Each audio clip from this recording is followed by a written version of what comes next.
Welcome to Talking Time with Caffeine, which I think my co-host today needs some. Yeah.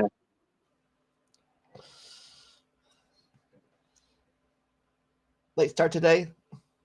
Early start. Well, Late start. Late and last night. You mean? you just like you just audio's funky. Uh, yay.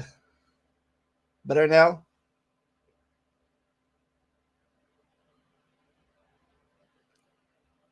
or not? Um Hello.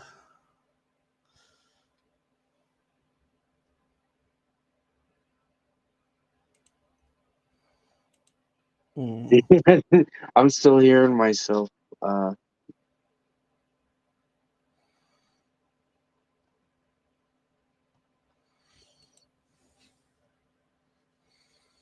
Hey, Bree.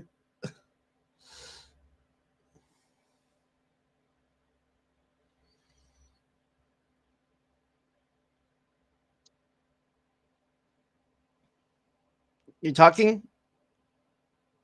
uh Yes, I hear you talking. yeah, it was just oh my god, there it is.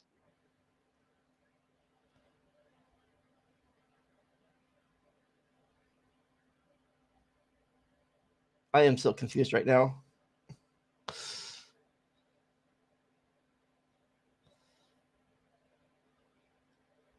We may be having technical. You may be okay, folks. You may be having technical difficulties right now. Maybe I'm not sure.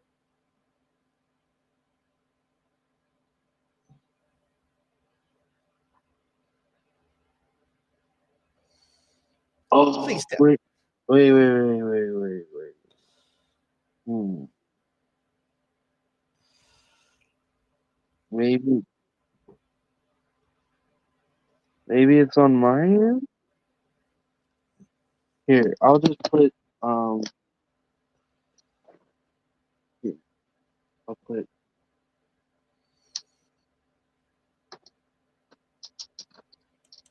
see if this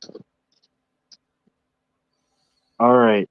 Hopefully this helps. I just put in some headphones. We'll see. Headphones usually helps. Yeah. All right. Yeah, there it is. Okay. Sorry about that. Uh, We are back, folks.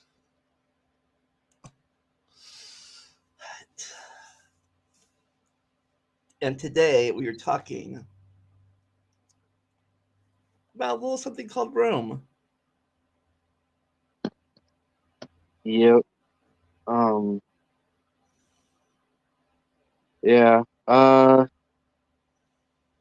This time the Republic kind of decides to stop working Yeah. completely. And Palpatine's in charge, right? Yeah, sure. The Empire doesn't start. It's just the Republicans, you know. Uh, yeah. I think the Republic ends before the Empire starts. So we're gonna start with one of the more famous events from this time. In 73 BCE, a bunch of gladiators um, and slaves uh, revolt begin under Spartacus. 50 plus slaves escape. Um, This begins the Third Servile War, is what it's called. And these slaves kind of run around the Italian countryside for about 2 years. And this is come. And This get the famous movie line.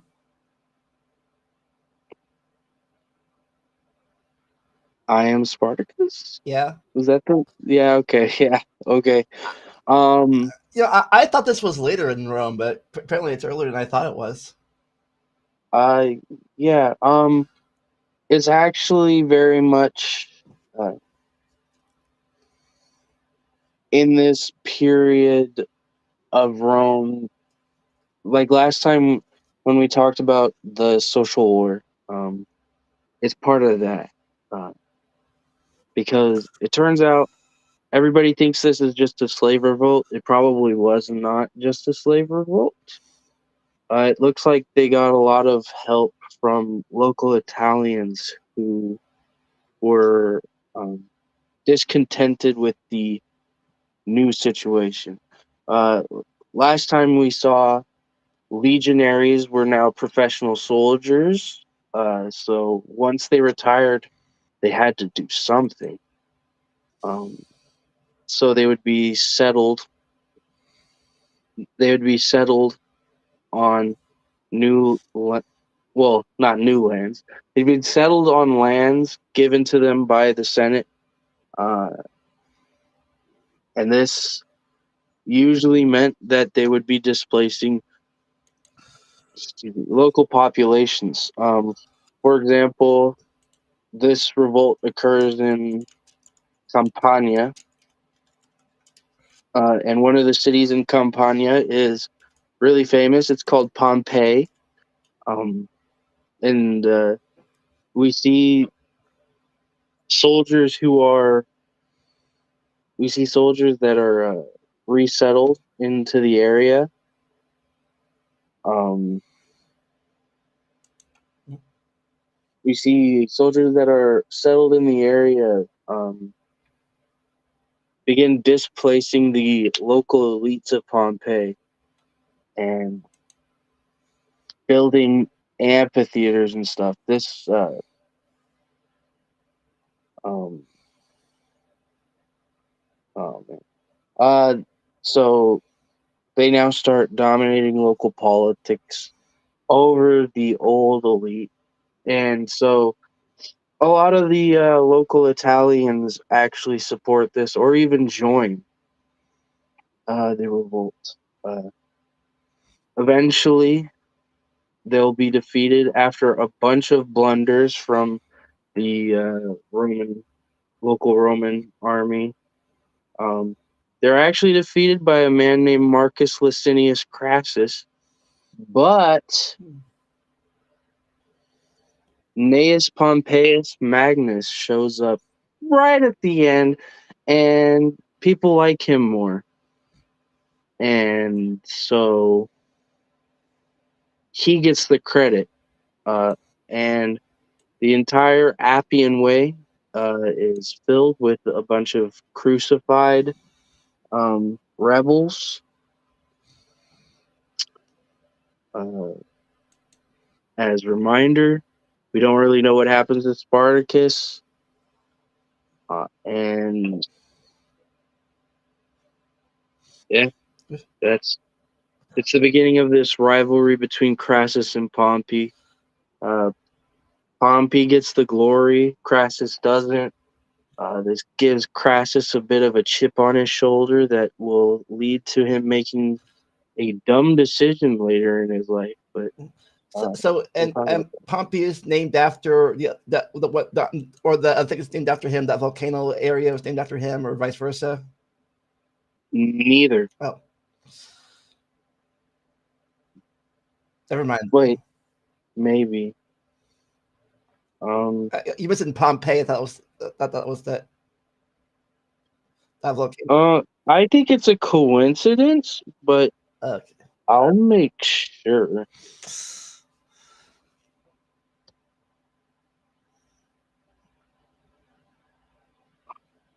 Um, I know Pompeii is like a local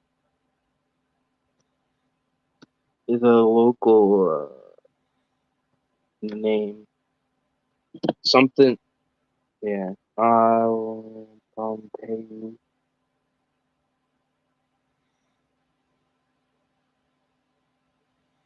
Uh,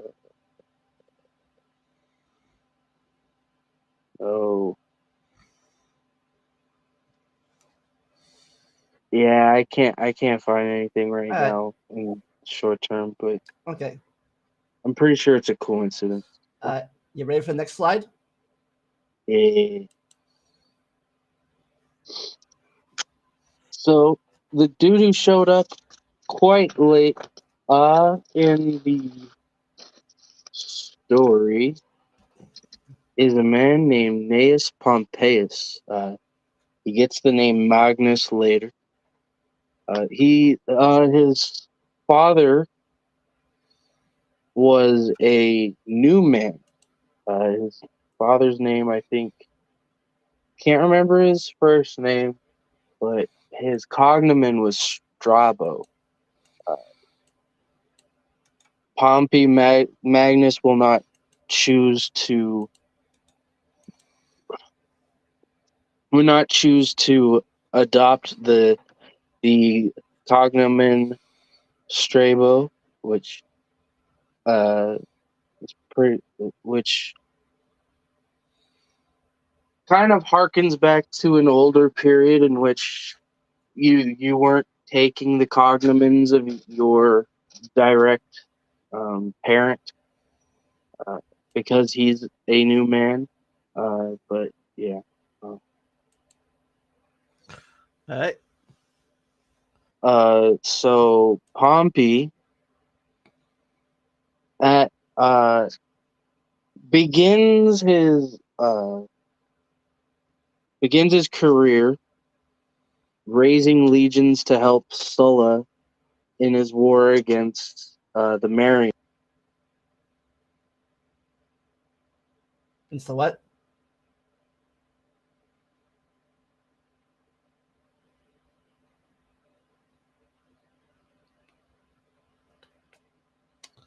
Hello. Hello. Yes. So he he starts his career raising his own legions with to go help Sulla in his civil war against the Marians, and he would be there when Sulla marches on Rome. Uh, he'd actually put together three legions to do this. Afterwards, he would be sent to Africa uh, to deal with the remaining Marians in Africa, and he'd actually get a triumph for this. Um, he gained the nickname, which is pretty brutal, Adolescentulus Carnifex, which means kid butcher, from his time there. That's not a good thing name to have. Yeah, he'd be given a he'd never held office before, but because of his connections to Sulla, he was able to gain a command in Spain against a Roman general who had quote unquote gone native and decided to create his own little empire in Spain. His name is Sertorius. He'd head over to Spain and uh, and he'd go to Spain and defeat him. And you start seeing that Pompey will be excluded from having to follow the rules from an early age, as he bypasses all the junior. So Sola, as we talked about last time, instituted the um, wait, wait, wait, um instituted the cursus honorum. You have to follow a certain path to the consulship. You can't just become consul. You have to go through edile and um, censor and praetor and stuff like this. He doesn't do that. He becomes consul at the age of 35 in 70 BCE, bypassing all of these junior posts, and it's is like so he's already being allowed to not listen to the rules. Mm. Nothing bad will happen with that. Yeah. Um, he'd also be given in 67 BCE. He was also given by the Popular Assembly wide-ranging powers to combat piracy. Piracy had become an issue. Uh, in fact, some pirates would capture a certain Gaius Julius Caesar or Caesar uh, and ransom him. And Caesar was mad that his bounty was too low. He joked. He became buddies with the pirates, but he'd joke, "Oh, I'm gonna come back and crucify you guys someday," and he did. Uh, uh, but within 3 months, Pompey was able to deal with the crisis. He gives all of these ex-pirates farms so that they can become true, productive citizens. Doesn't always work out for them. Um, in 66 BCE, Are we still on the same slide? yeah, Okay. uh, in 66 BCE, uh, an old enemy returns for like the 800th time. Mithridates the Sixth of Pontus, and everybody in Rome is kind of done with him. So Cicero, who will be important later, argues to give Pompey essentially dictatorial powers in the eastern provinces to deal with Mithridates. Mithridates is a big boogeyman to all of Rome, so it's quite easy for um, him to argue this. And Pompey will be sent there with 40,000 men, the right to make peace or war without senatorial approval, and arrange treaties, though those will have to be approved later on, and that will cause some issues. So, why am I asking the first emperor here with Pompey? Because It, it's because in the next 4 years, while Pompey is in the east, he essentially rules like the future emperors will rule. He unilaterally redraws the map of the Eastern Mediterranean during this time, and a lot, and you start seeing that he's deified essentially by a lot of people in the East. Um, he puts his own likeness onto coinage, and he even names cities after himself. Uh, in the lands of Pontus, he he founds the city of Pompeiopolis and renames the city of Eupatoria as Magnopolis. In the isle on the island of Lesbos, where we get the word lesbian from, actually, uh, they renamed a month after Pompey. which month was that? I, my research did not tell me which month, but I guess it yeah, didn't last. nah. The island of Delos would even worship Pompey. So later on, during the Civil War, when Pompey heads east, this is why. But He returns to Rome in 61 BCE wearing a cloak supposedly worn by Alexander the Great. Uh, but you never know. Back then, he could have just been like, he could have been swindled by some dude. It said, yeah, this was worn by Alexander the Great. Trust me, man. Now give me that money. Good to know there were tourist traps even back then. Yeah. um, he seemingly gives up all of the power that he was given in the East. However, just like before, he gets to break the rules a lot again. He's allowed to wear triumphal. Uh, he's allowed to wear the dress of a triumphing general whenever he returns circus races.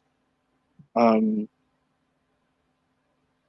why this is significant is triumphal dress for generals when you're doing a triumph. You're dressed like Jupiter. So essentially, every time he goes to the circus, not the circus, the oh my god, the circus races. He he's dressed up like the god Jupiter, which is kind of blurring the lines between I'm just a normal dude and I'm a little bit divine. And he'd also build this massive complex called the Theater of Pompey that included a theater, gardens, porticos, and a meeting room with many different sculptures in it, and the Senate will meet there every once in a while. So, So things what? the Senate were they all up for this? Like, and like they were later on for another guy. Were they up? Were they like complain about this at all? Oh, they okay. Most of them were, but a recurring theme is a dude named Cato the Younger. He is the descendant of the dude who would go Cartago de lenda est, who was Cato the Elder.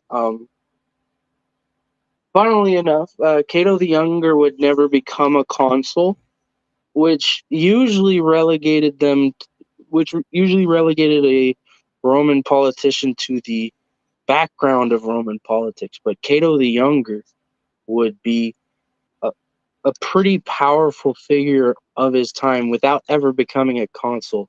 And this is probably because of Sulla's prescriptions that allowed him to gain these powers. But he hates everybody. He's a very uh he he's not a very happy guy. Uh and he will do everything in his power to stymie anybody who he thinks is getting too powerful, and he very much does not like Pompey. He doesn't like Caesar. He doesn't like any of these guys. Uh, but all the other senators are like, "Let's go! I love him. I love Pompey." But Cato, not very much. At least, well, well, I guess one hater is not too bad unless that one hater is very powerful.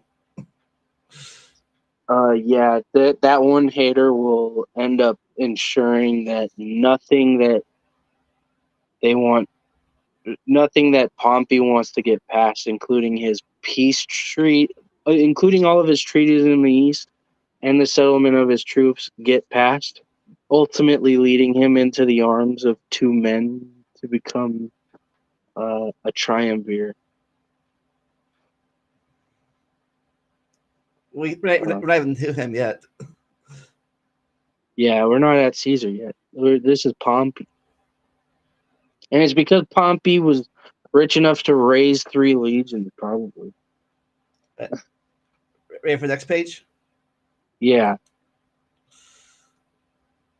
So 63 BCE sees some worrying signs for the Republic. Politics was a very, very, very, very, very uh, expensive undertaking. Unlike today. Yeah, it was a lot worse back then. People would literally bankrupt themselves, and this is because they know that if they become consul, they will eventually be given a governorship in one of the various provinces, and they can recuperate their funds by treating the natives like trash and maybe even doing a little bit of conquesting on their own. Uh, One of the big protagonists of this slide, Marcus Tullius Cicero, would actually come to prominence in the political scene by uh, prosecuting a a Roman who, while governor of Sicily, acted so badly that even the Romans were like, "Whoa, dude, you went too far." But and he'd have to flee into exile.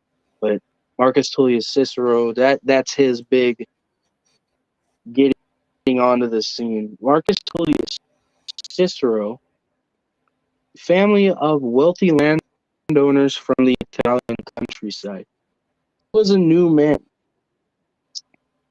His father, his family probably were powerful local politics in their hometown, Arpinium, but never went into Roman politics. Cicero decides, along with his brother, that he is going to join uh, the Roman political system, making himself into a new man. And he will actually be, one of our main sources for this period because he likes to write a lot. Uh, but he's very vain and self-centered. Um, So take what he wrote with a grain of salt. You're saying? oh yeah. Take everything Cicero said with a grain of salt, especially about this historical event. Okay. Um, our antagonist for this conspiracy is a man named Lucius Sergius Catalina. I'll call him Catiline. Everybody calls him Catiline. Uh, Unlike Cicero, he could be traced back.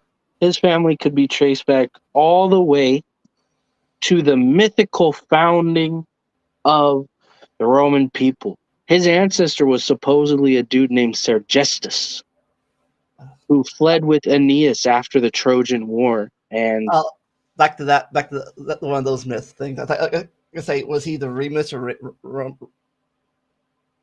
no, he was just one of the original people that fled Troy, that supposedly. the other myth? Yeah. His great grandfather was a hero in the war against Hannibal. He was also the first ever known man to enter combat with a prosthetic arm, which is cool, by the way. And he's the villain of our story. He's the what? And he's the villain of the story, according to Cicero. Yeah. Well, not the dude who entered battle with the prosthetic arm. That was our antagonist's great grandfather. Ah, Um, he had a successful early career, but he had problems gaining the consulship, and it's because he's seen as kind of a scummy dude. He was accused of murdering his first wife and first son to have sex with a virgin priestess. Uh, but of course, that's just accusations. Take that with a grain of salt. Uh, so in 63 BCE,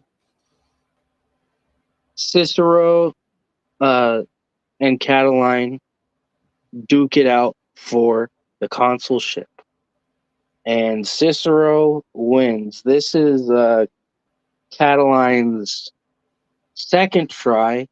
He is extremely broke. He is extremely desperate, and he starts hatching a plot to destroy the Republic in order to grant debt relief to every single citizen of the Republic. Uh, and he was forming a army to the north of Rome with a bunch of people who were like, "Oh, that sounds cool." Excuse me. Uh, one of these powerful Roman women, who was extremely connected to a lot of senators, picks up on the fact that Catiline is doing this, and Catiline and his conspirators were planning on assassinating Cicero. Yeah. So she tells Cicero, "Hey, on the 7th of November, maybe you should not do what you're gonna do because you're gonna get assassinated if you do." So he avoids assassination. He calls the Senate the next day in order to talk about what's going on. In October, the Senate had already given Cicero a decree urging to make sure the state should come to no harm, essentially emergency powers. On the 8th of November, Cicero and Catiline would clash in the Senate his over his supposed Assassination. over his supposed plot that's going on. Catiline tries to argue, no, no, no, no, no, no, no. I'm not trying to do nothing. And Cicero's like, buddy, we all know you are. We all know you are. And Catiline was forced to flee Rome and head to the north. This is supposedly a painting of that exact scene. Problem is that they didn't meet in the Senate. They met in a temple. So yeah, but this is a very powerful scene because right there you see Cicero talking about, oh, Caroline is trying to destroy the Republic. And there's Caroline over there, all on his own, looking a little, oh, he's on to me. And everybody's like, we're going to try to stay away from him. So, The other senators were just like sitting there, like, "Oh, good show, good show." yeah, but they're like, can we we're going to try to go away from there. Um,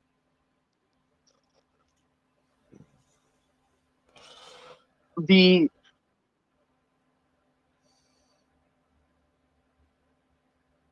so Catiline was forced to flee Rome. Things kind of settled down a little bit, but some Gauls are coming. Huh? Some Gaul. Whoa. Some some goals. From the provinces were being treated like trash.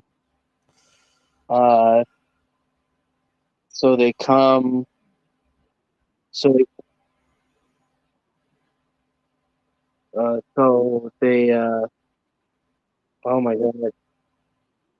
Um, Brain freeze.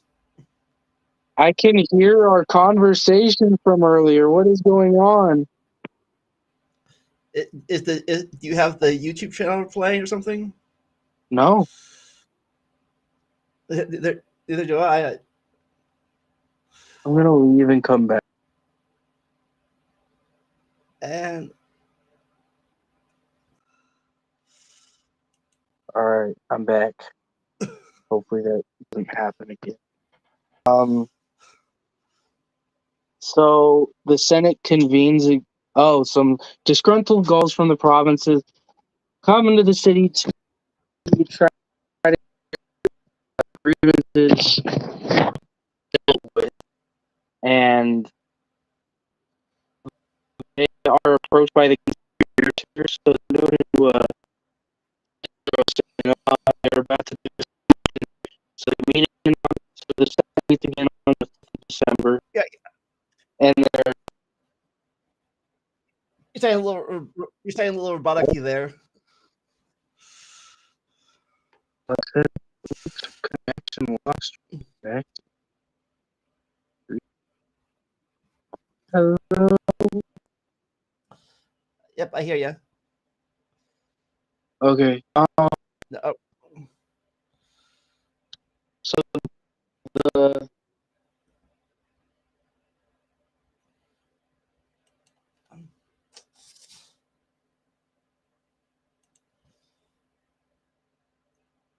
hello again. I don't know what's going on. That's clear. You're much clearer now. Okay. So a debate would occur over what to do with the conspirators. A certain Julius Caesar was like, they should be imprisoned for the rest of their lives. Don't execute them. This would cause certain people, Cato, to accuse him of being one of the conspirators. By the way, And Cicero. this What? is where Julius Caesar comes to the picture. Coming to the picture then right now. Caesar's been in the picture and stuff, but no, he becomes a little bit more involved later on. Cicero, however, argues for uh, execution instead, and so uh, the legions would go out under the fellow consul for the year for Cicero's year, a man named Antonius Hybrida, who was the uncle of Mark Antony, who's going to be important in our next episode. Hmm. Um, he goes out, defeats Catiline's army. Catiline dies. All of the conspirators are killed. But this will eventually lead to Cicero being exiled because he had. At first, he's celebrated, of course, but eventually he's exiled because in 58 BC he's exiled because he killed he executed Roman citizens without a trial, and that's seen as bad. So the guy who exiled one guy gets exiled himself. Yeah. Next slide, we'll have Julius Caesar coming. The first triumphant. The first triumvirate, yes. So as we talked about with Cato is obstructing all was obstructing all of Pompey's attempts to ratify his treaties in the east and settle his troops, essentially. And this is making him angry. So, Hulk angry. yeah, not quite Hulk angry because that would be marching on Rome, but so he decides to create an alliance with two other men. Uh, Gaius Julius Caesar was, of course, from a noble family from that traced their ancestry all the way back to Jupiter, apparently. His family had become impoverished a bit, but he was able to rise up and become a senator. But this was his chance to become consul in an easier way. The other man is Marcus Licinius Crassus, who, of course, is the richest man in Rome. Uh, Crassus gained most of this money by controlling the firefighters of the area, but he'd make it so that you had to sell your property to him for him to fight the fire, and he'd fix it back up and then sell it for a lot of money. The reason why he wants to join the triumvirate is he's representing some struggling state contractors looking to renegotiate the price that they had made after they've bid far too much for the tax rights to the province of Asia. So they joined forces, and Caesar would be elected consul in 59 BCE. He sponsored the legislation for Pompey and Crassus, while also doing a program very similar to the Gracchi brothers, which of course would mean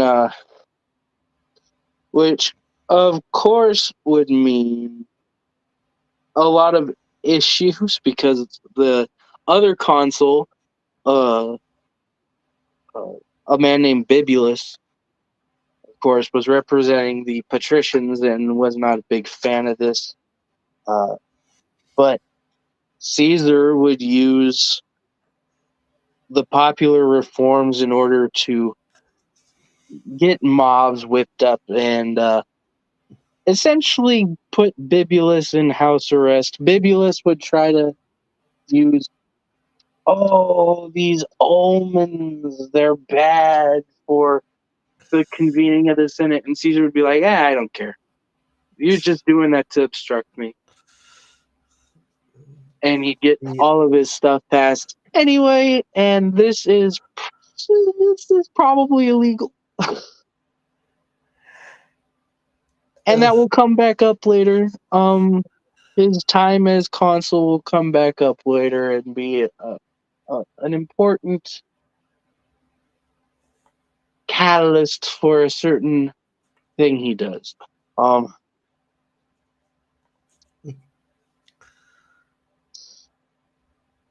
He is able to secure a command of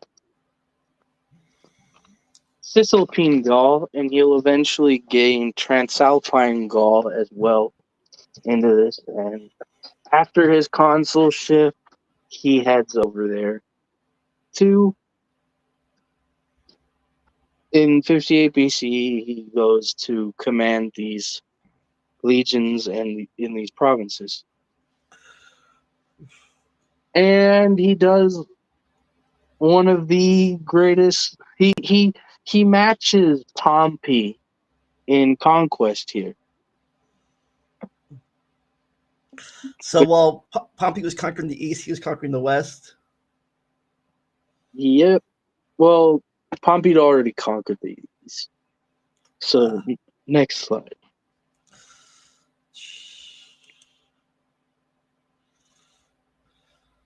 So, in 58 BCE, Caesar rocks up to his provinces in Gaul and a tribe called the Helvetii.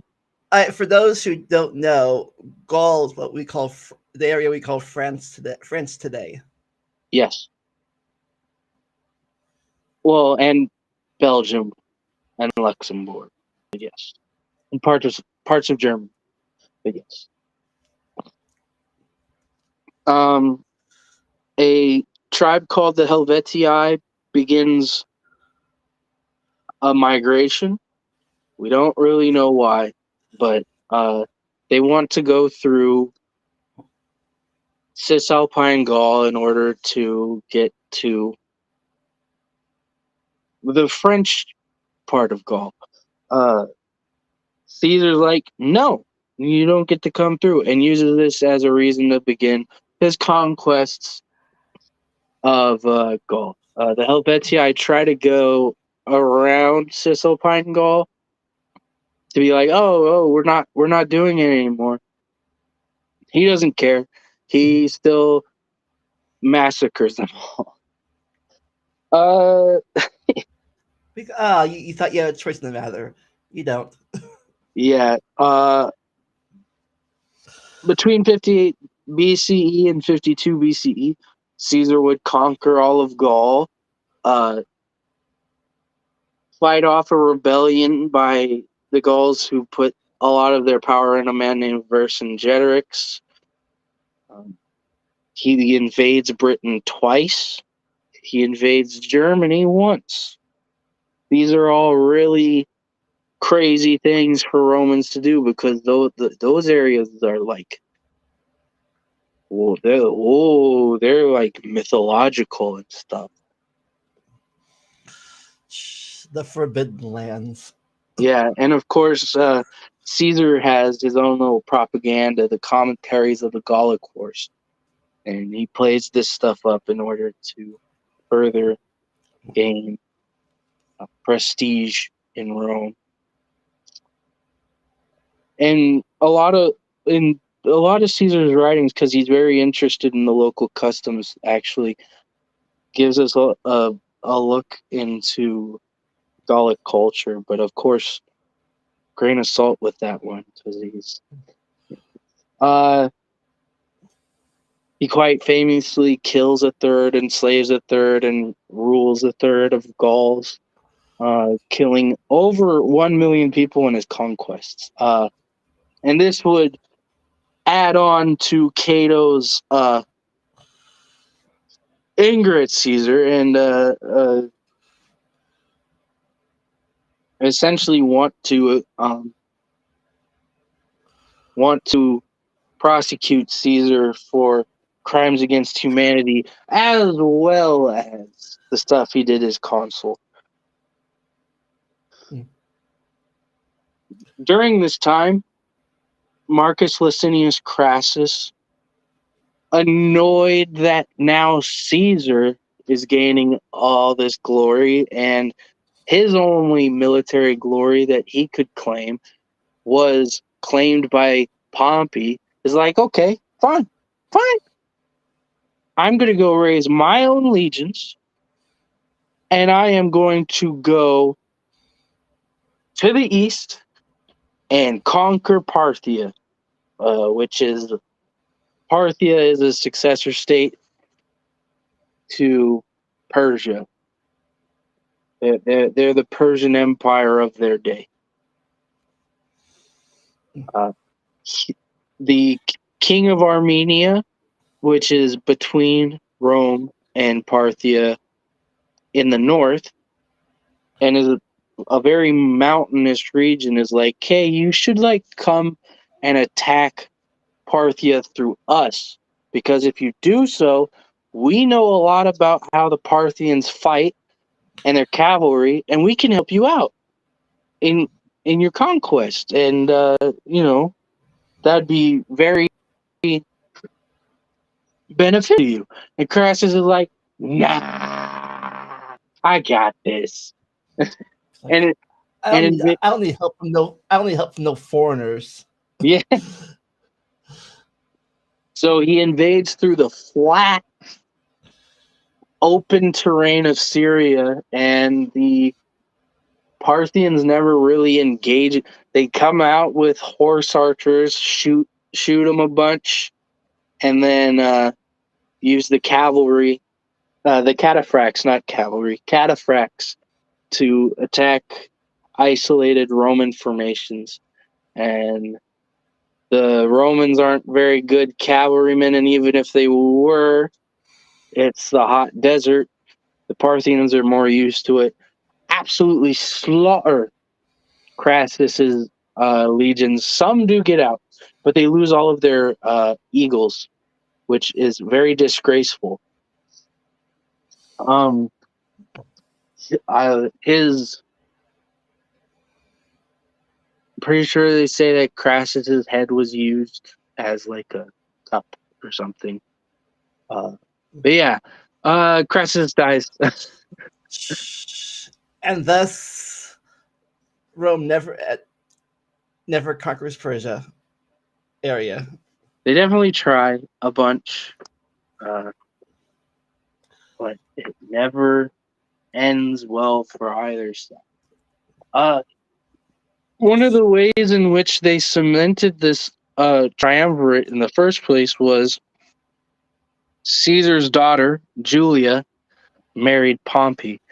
She died in childbirth, and this sees the alliance fracture between Caesar and Pompey. And that's that. Was this around the same time he also tried to go to what would be England? Is that Yes, later? he invaded Britain twice. And for more of that, go check out our.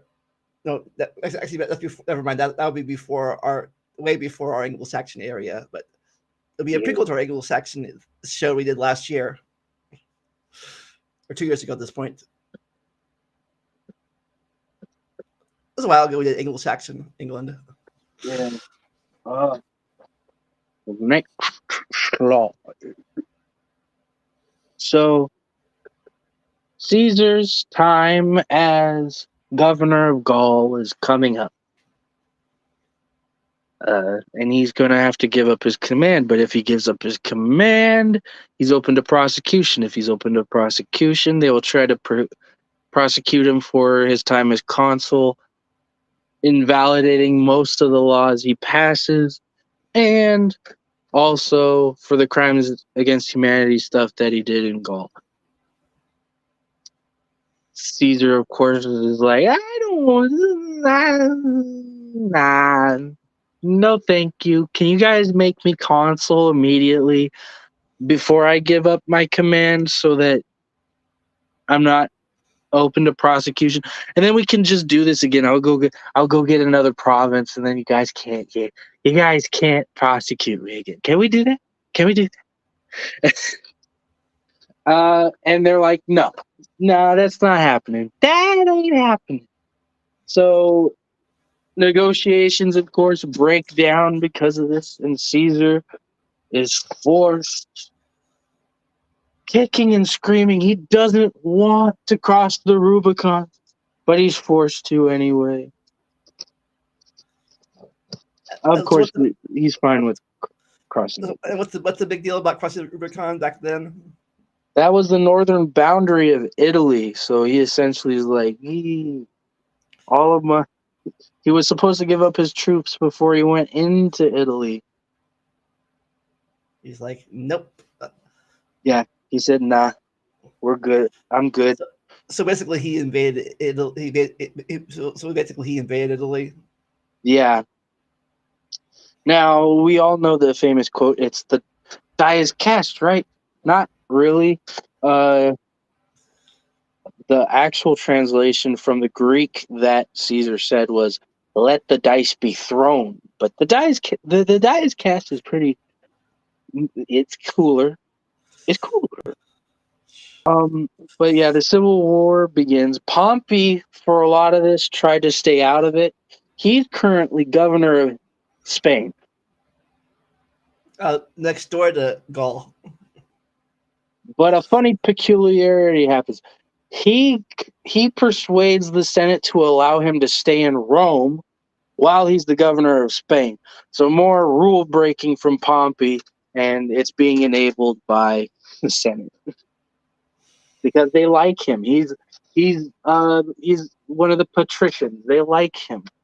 He's not like Caesar who does all these good things for the people. Ugh. Though of course Caesar was only doing that stuff for cynical power grabs. I'm not trying to say Caesar was this great guy, by the way. Uh, Pompey flees east with the Senate, and as you could see earlier, with all of this stuff that they deify him, this is a good this is a good plan because now he's going to be able to marshal a lot of forces. Everybody's going to like him. If Caesar tries to invade, they're not going to like him. Like Caesar's just a general, but I'm a god. Yeah. Nixla. Okie So when Caesar enters Rome, two he has two options. Go east immediately and defeat Pompey, or go west and take out Pompey's uh, forces in Spain. And he decides to go to Spain first and defeat them. He Yeah, defeats them pretty quickly and then moves east. One of defeat the army first and go after the general. the yeah. One of the things that happened when Caesar was fighting in Gaul, the big climactic battle where Vercingetorix is held up in the city of Alesia. Uh, and there's a giant Gallic relief force coming towards Caesar. Caesar builds a wall to keep Vercingetorix in, and he builds a wall to keep the other Gauls out, which is insane, by the way. This just shows the ingenuity of the Roman legionaries that they could build two walls, one to keep Gauls in and one to keep Gauls out. He tries to do this again when he invades Greece at Dyrrhachium, but he has much. Caesar is outnumbered again against Pompey, but Pompey isn't a Gaul. That's a bit mean to the Gauls, by the way. Gauls were pretty good soldiers. They just, We're going to build a wall and make the Gauls pay for it. yeah. Gauls are great soldiers and everything, but you're fighting Romans now, buddy, and it doesn't go well. So Caesar actually loses the Battle of Dyrrhachium and is forced to flee inland, and eventually Pompey and the Senate fight at what's called Far.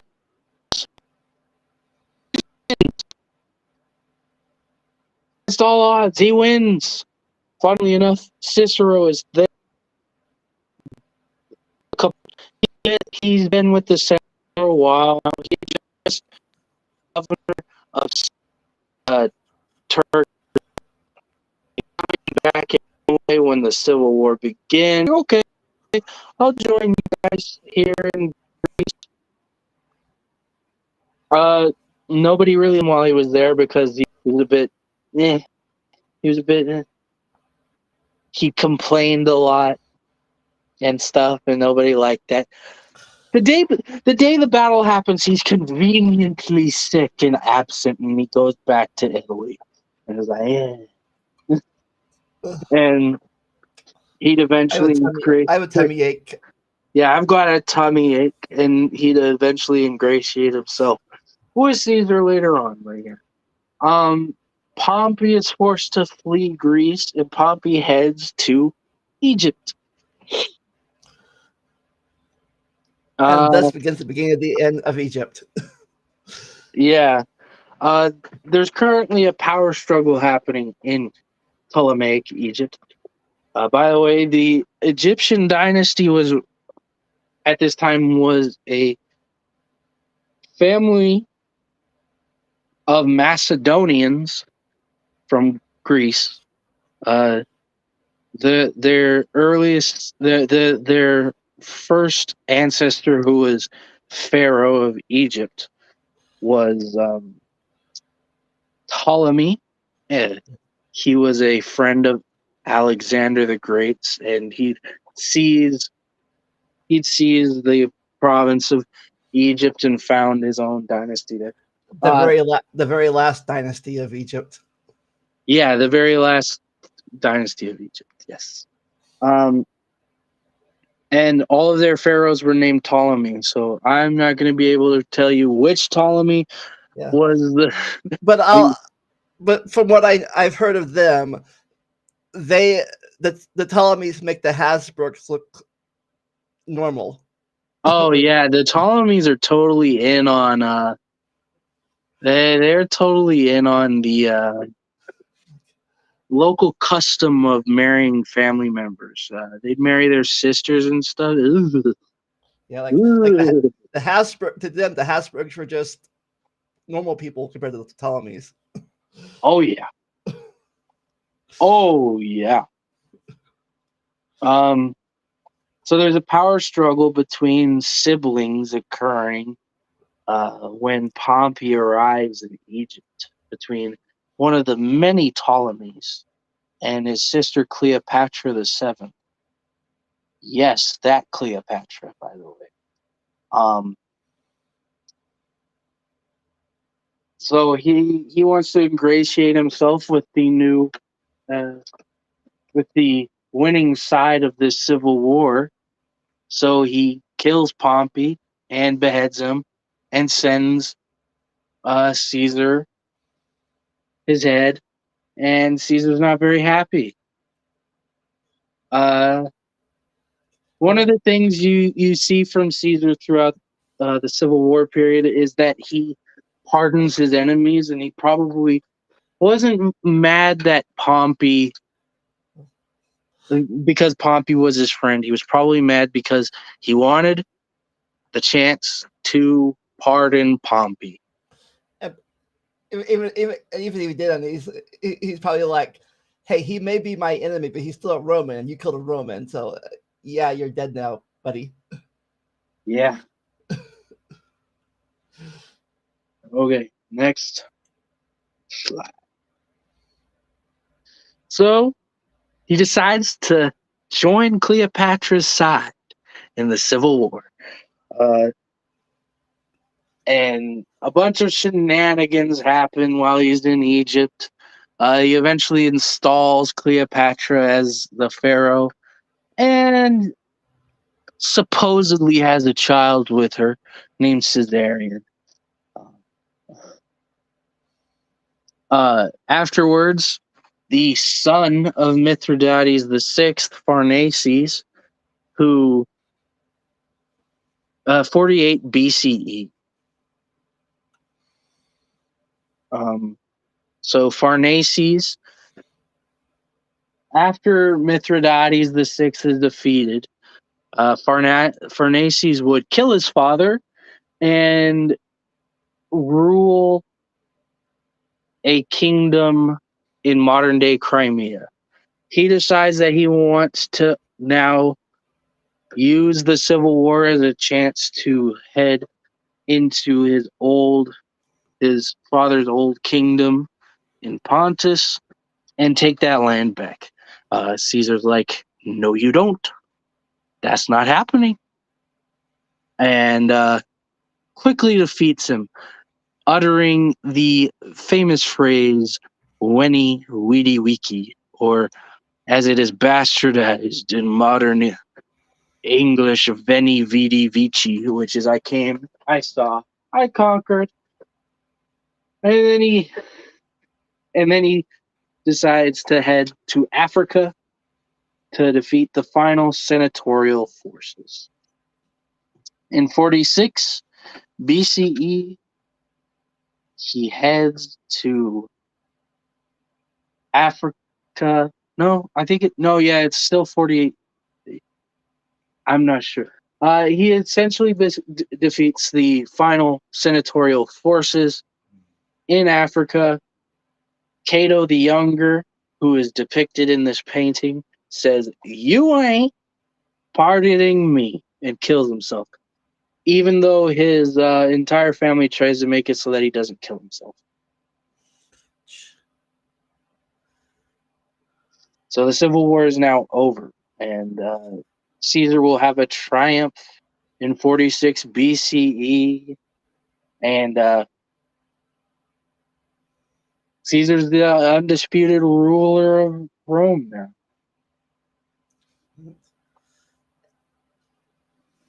Next And slide. nothing ever happened after that, Yeah. or maybe not. So Caesar would use this time to do a lot of things. He would make colonies to resettle the poor. One of the most famous of his colonies is Carthage. It's resettled under him. With the help of a scientist he met in Alexandria, Caesar would create the Julian calendar, a 365-day calendar. The calendar that they had before uh, was not adequate, and so you'd be having harvest festivals in like the winter and stuff. Which we used until Pope later on updated it. Yes.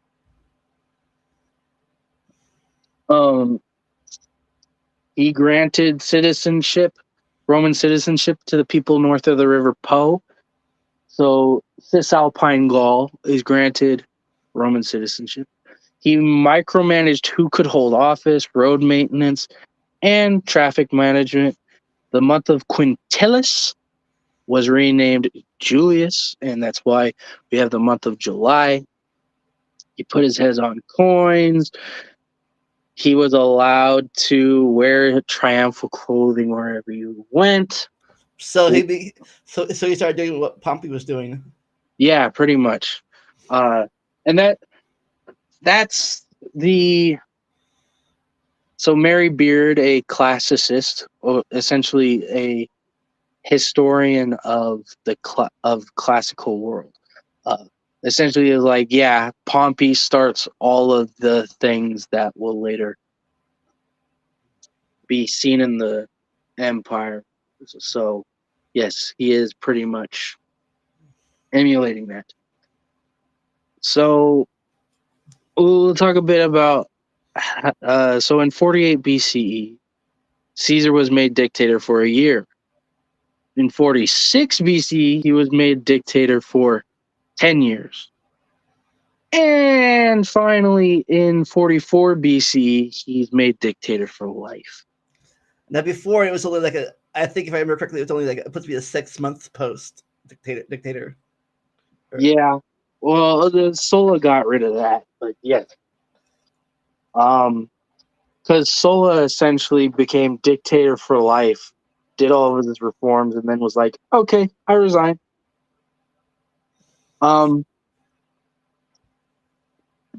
And we're left wondering about certain actions in which Caesar, to a Roman audience, is seen as acting monarchical. One of these is that Caesar pardons his enemies. Usually in the Roman world, you killed your enemies. But is that because he's trying to act regal? Or is that because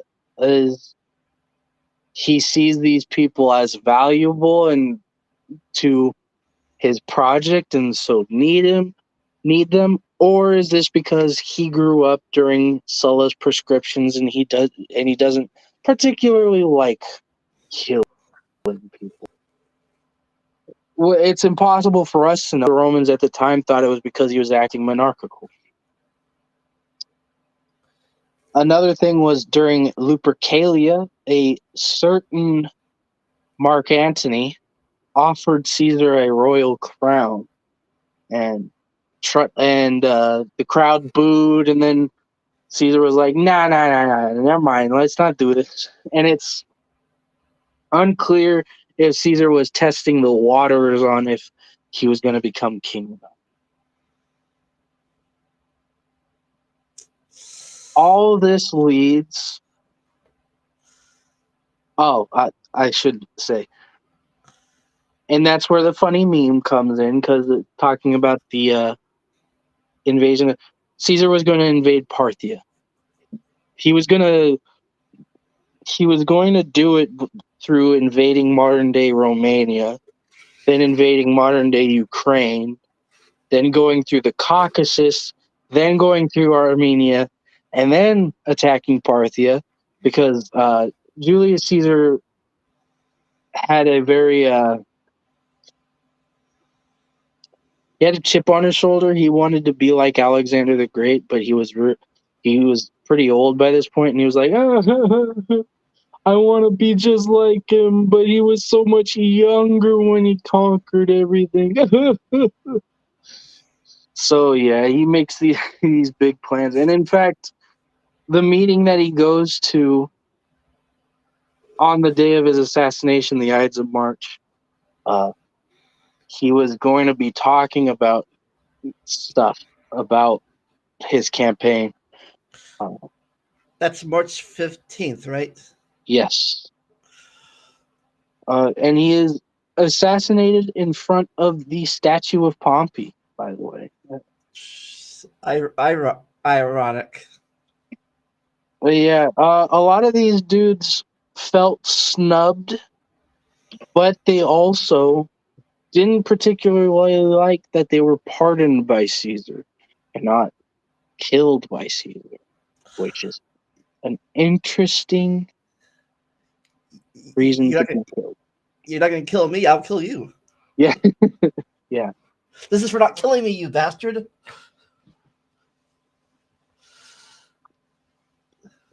So Caesar dies, stabbed a bunch of times. The conspirators see themselves as freeing Rome from a monarch. The populace don't see it the same way, and it's time for a new political crisis. But that will be for next time. Yeah. Will they know by killing him that they actually paved the way for a monarchy? The Republic was destroyed. It's just somebody he,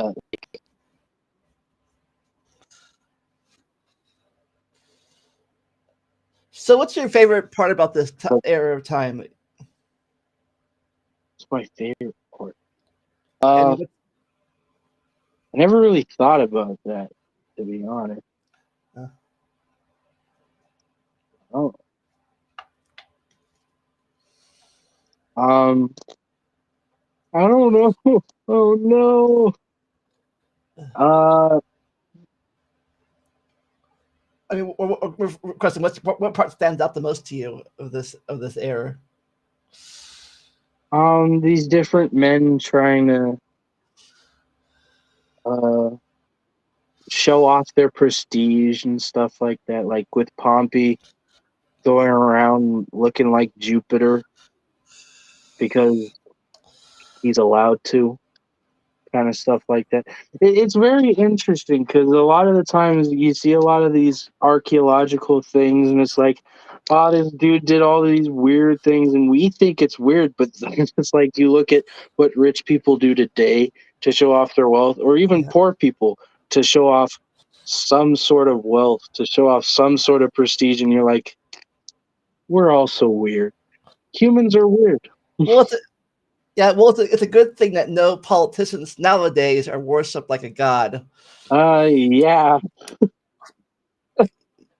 Yep. No politicians at all. People think you're gods at all today. Nope. Yeah, a lot of people try to take what happens here as like, oh, this is gonna happen to America. Um, nah. Uh, America's just in a it's just in a completely different context to the to what happened in Rome 2,000 years ago. It's just yeah. But next time in about a month, we will be learning about a little guy named Augustus. Currently, his name is Gaius Octavius Tyrannus, but in the will of Julius Caesar, he will be adopted and thus change his name legally to Gaius Julius Caesar. So you've got a new Gaius Julius Caesar. And he was his nephew before. Yeah, he was his nephew before. And so for this time, he's called Octavius. Once he's adopted by Caesar and goes by Gaius Julius Caesar, a lot of the times when you're adopted by somebody in Rome, you take your old name and put it into the adjectival form. So he becomes Gaius Julius Caesar Octavianus, which is where we get Octavian from. But at the time, he would have just gone by Gaius Julius Caesar. But that's a story for next month, for February. Oh yeah, and you're gonna get so bored about talking about the reforms that Augustus does because out of all the things out of Rome, I think I find the Augustan reforms the most interesting. How? Yeah, I shouldn't spoil too much. It gets me excited. Uh, usually I ask you to come up on your channel, but you really don't have a channel of your own. You do stuff on. Nope. As for me, currently this Saturday, me and my guest will be talking about the tragedy and the dangers of drinking and driving. Oh, Because he had a friend that recently died of that earlier this month.